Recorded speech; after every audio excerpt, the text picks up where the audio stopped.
Hello, everybody. Welcome to Fix This Writing. Two experts show you how to make bad writing better.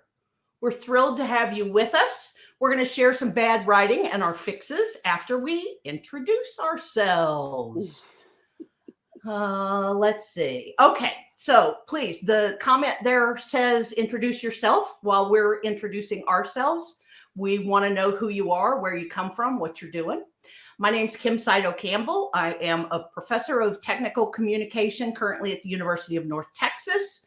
And I'm going to ask my partner, the wonderful Leslie Oflahaven, to introduce herself. Hey there. Thanks, Kim. I'm Leslie Oflahaven. My company is called eWrite, and I am a lifelong writing teacher and plain language advocate. And I'm coming to you today from right outside Washington, D.C. And I am ready to fix some writing. Excellent. I can see that we're getting someone from Berlin. Hello, LinkedIn user. We don't have a name. And from Columbus, Ohio. Hi, guys. Welcome. We're very glad to have you here. Keep your comments coming during the broadcast. Even if we don't get to them while we're live, we will make sure that we respond to you after the broadcast is over. So, Leslie, would you like to tell us a little bit about the writing that needs to be fixed? I absolutely would, but I'm just distracted by all these wonderful people. Look, Amy Collins is here. Irene is contacting us from South Africa, no less. Excellent. Marie, hello, Marie. How are you? And you're an editor for a DC-based organization, so we probably know each other. We have Jeppa Schmidt coming from Denmark. We have Balkis. Where's Balkis? From Jordan, postgrad. Excellent. We have Aisha Pompey right here in Florida, or I guess here being comparative. Yeah. Since yes. We're both in the U.S. We're both in North America. Renzo is joining us from Falls Church, Virginia. Renzo, let's have coffee. I'll drive across the Potomac. Hi, Ruben. So glad to see you today. And who's this? Excellent. From Minsk, Belarus. Wonderful. We have Ulya and we have Keith. Keith gave us a wow. Go, Keith. We're so glad you're here. And Ward. Hey, Ward.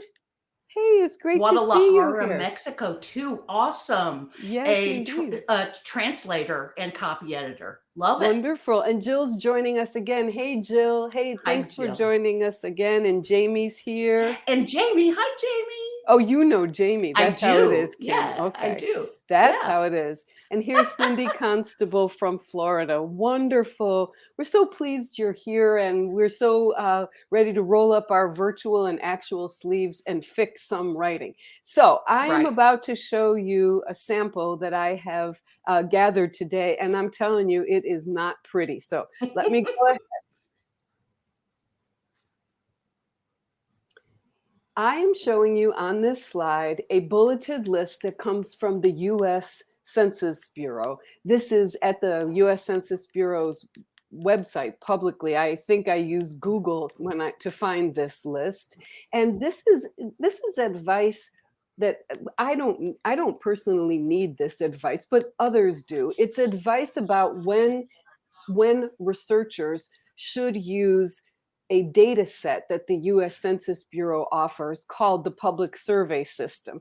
So I'm not being, like an elitist snob because I can't understand some of this. That's not a problem to me. I'm not the intended reader.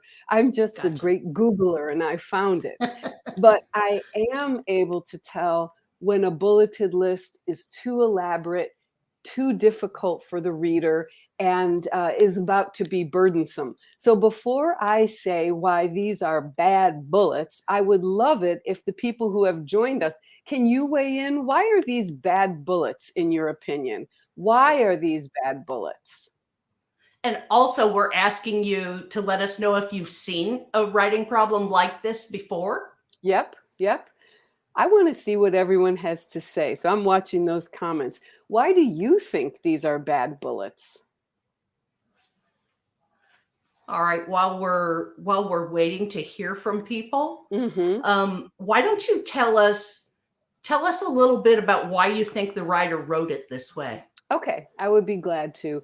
I think that this bulleted list was born a paragraph. Long ago and far away in a cabin in the woods, it was born a paragraph. And probably the writer had a very good sense that it was too difficult as a paragraph. If it was presented as one paragraph, then it would be quite a dense paragraph. So the writer had a good instinct. The writer possibly said, I need to make this easier for the reader. People love bullets. The writer may have said that. Let me use a bulleted list. And I see that a lot of our joiners are saying the same thing.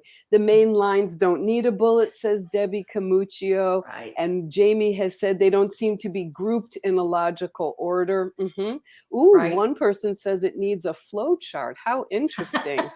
What else are you seeing, Kim?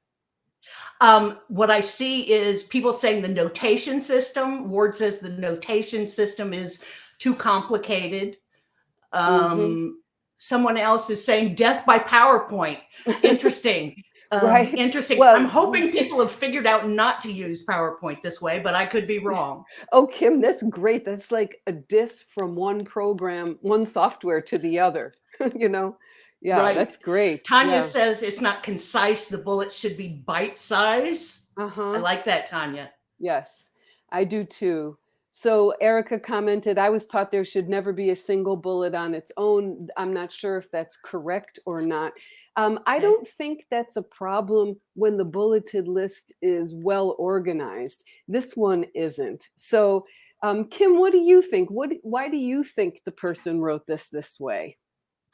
What I think is this is a person who discovered that bullets are are supposed to be used or can be used, and like the student who goes from one extreme to the other, Oh. this is someone I think who had long paragraphs. Maybe someone taught them you should try using bullets, and instead of using them selectively, they've applied them to every single piece of text. That's my guess. Indeed. So as writing teachers, I really want to emphasize this. You and I are finding a good intent that has a bad outcome, but we find a good intent. The writer is trying to make this content easier to read.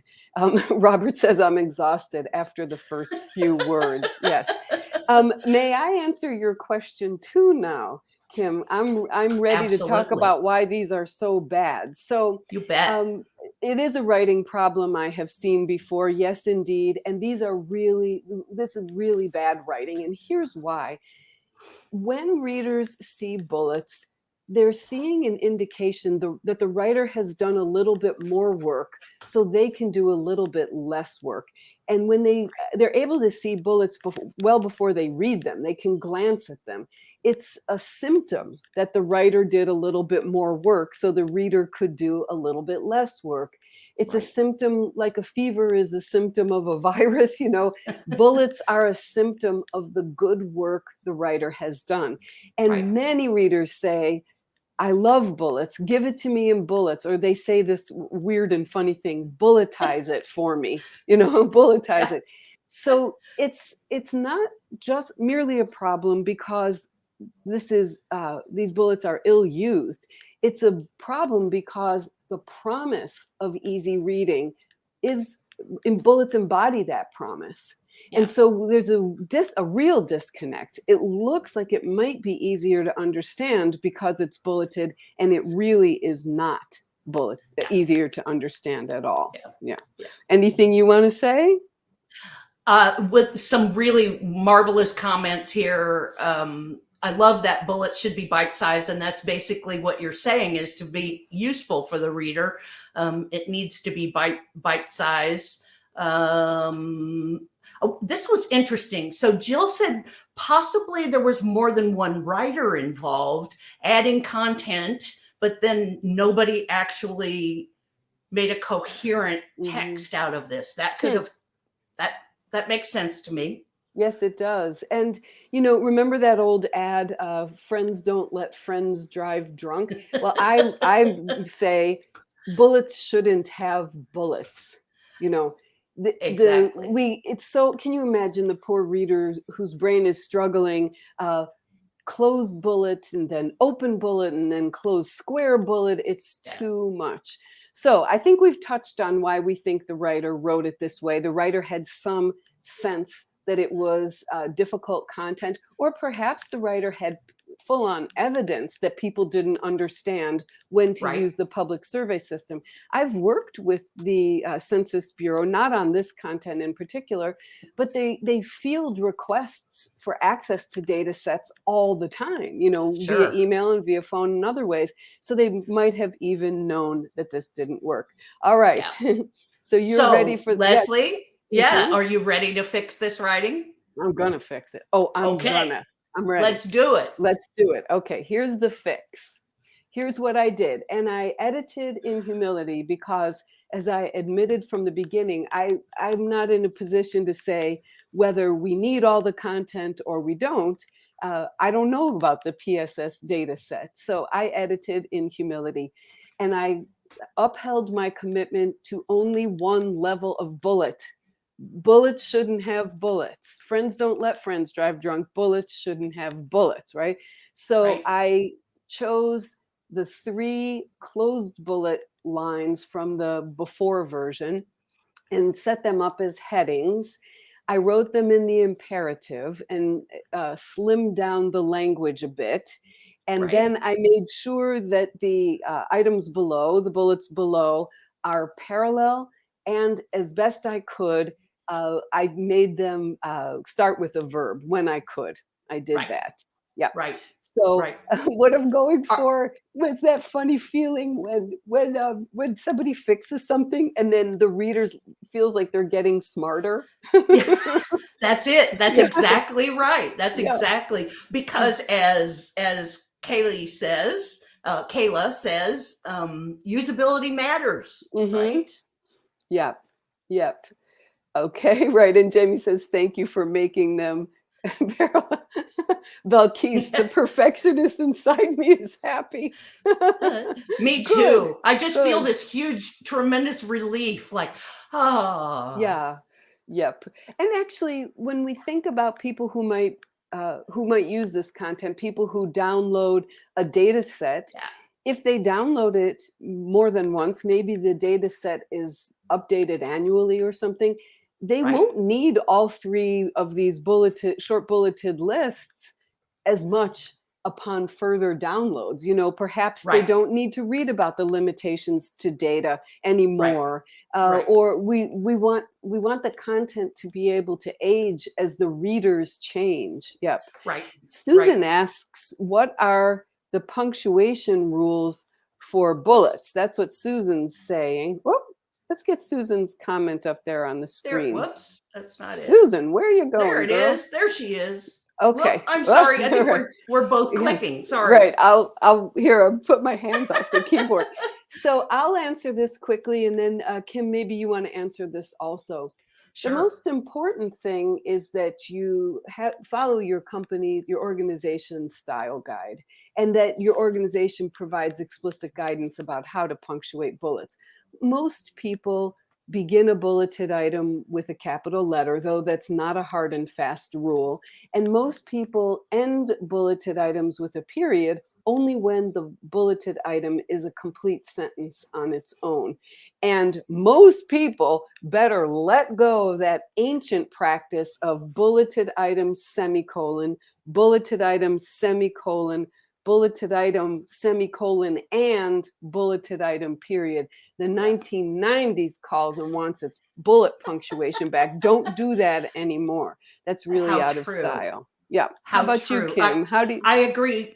I agree with what you're saying totally. In fact, what Cindy said is it visually looks so much better the way you have it. And I Mhm, think the visual part of this is the key to understanding what is most effective when punctuating. So, mhm, what you want is your punctuation to not get in the way and to be used as something that's needed for the reader to understand what you're saying. So I think it's one of the reasons why the old fashioned semicolon and mhm. period at the end, that's not it's not necessary because you're displaying this information visually. That's the beauty of it, right? Yes. So there are lots of different ways of punctuating these. I personally prefer less rather than more. Because I want the list to be visually pleasing. I don't know if we said anything about consistency, so it has to do with the parallelism, right? Right. If you're going to punctuate one of the bulleted items, then you would want to punctuate all of them. Yes. I want to build on something you said because I really loved it. When you said you prefer less punctuation, I want to talk about a bullet is a graphic. A bullet, a Yes. black dot is a graphic. And we might use Agreed. another graphic. We might use an arrow pointing to the left or something. An arrow pointing to the left means look left or move left. An arrow pointing to the right means look right or click something or move right. So graphics have fixed meanings. And when they don't have fixed meanings, you shouldn't use them as graphics. The black filled in bullet, it has a fixed meaning. It means that it introduces a comparable subordinate point to the other comparable subordinate points. And that's why we can endure less punctuation, because the bullet is working really hard.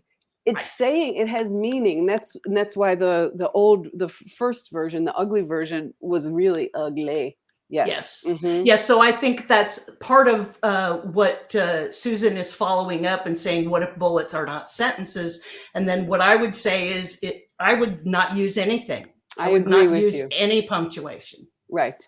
I would omit the end punctuation because the bullet point itself is doing its job. Yeah. Right.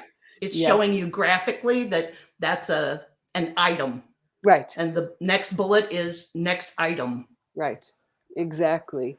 So, it's to wrap up, I think, for me, an error made with a bullet, when a writer makes bad bullets, like the previous version, when the writer makes bad bullets, that's like making a dessert that tastes terrible.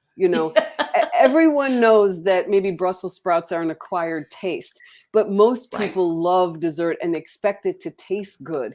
And the reader's assumptions about the ease of reading here are high. And so it's a dual harm. It's the breaking an assumption and writing something that's really difficult to read.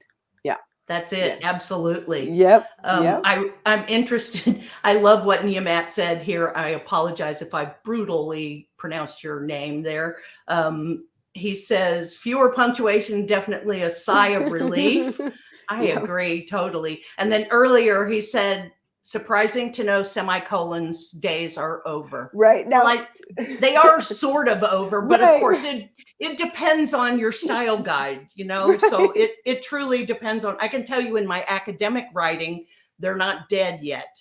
Right. I said that with so much swagger, but I also contradicted myself, because if your style guide says that you should use that ancient punctuation pattern, you have to. That's it. You have to. Yeah. But also, everyone who would join a Fix This Writing LinkedIn Live broadcast is a person who probably is willing to serve as the reader's advocate and to speak up. We need to change our style. This is a very outdated style. It's more difficult to read, and it makes us look ancient, really.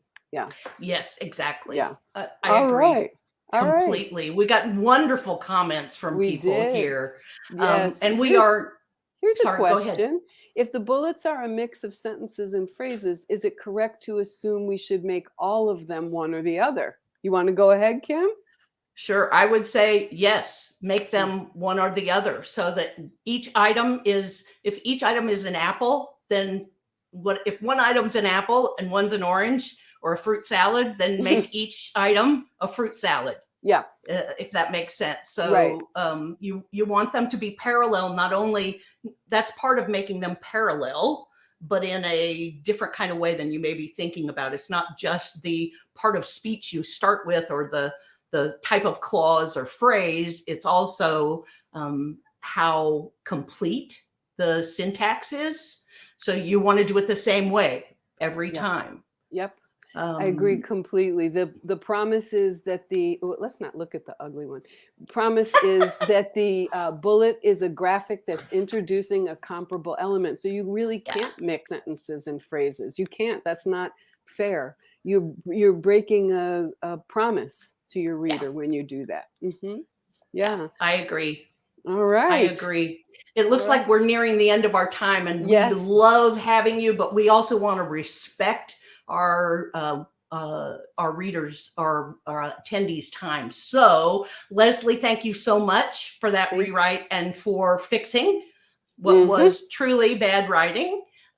We are going to come back next week, not next week, next month. Leslie and I have a couple of other things to do. Exactly. There we go.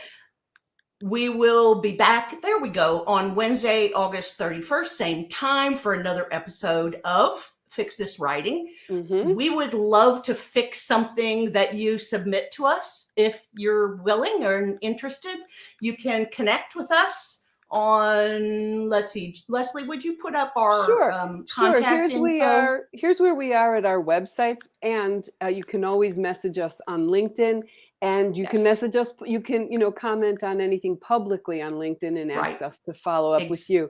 And we both hope you know that if you do share something for us to use in a Fix This Writing broadcast, we will use it as we have today and we did last time, with the assumption that the writer is trying to do a good job.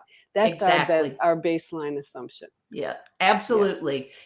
Writing is hard work. And I've not completed my journey yet. I learn things all the time, continuously.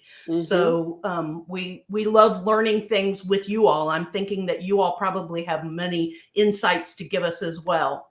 Leslie, is there anything else you want to say today? Not at all. Thanks so much. And thank you, everyone, for joining us. And we'll see you August 31st, and looking forward to it. Bye, everybody. Bye-bye.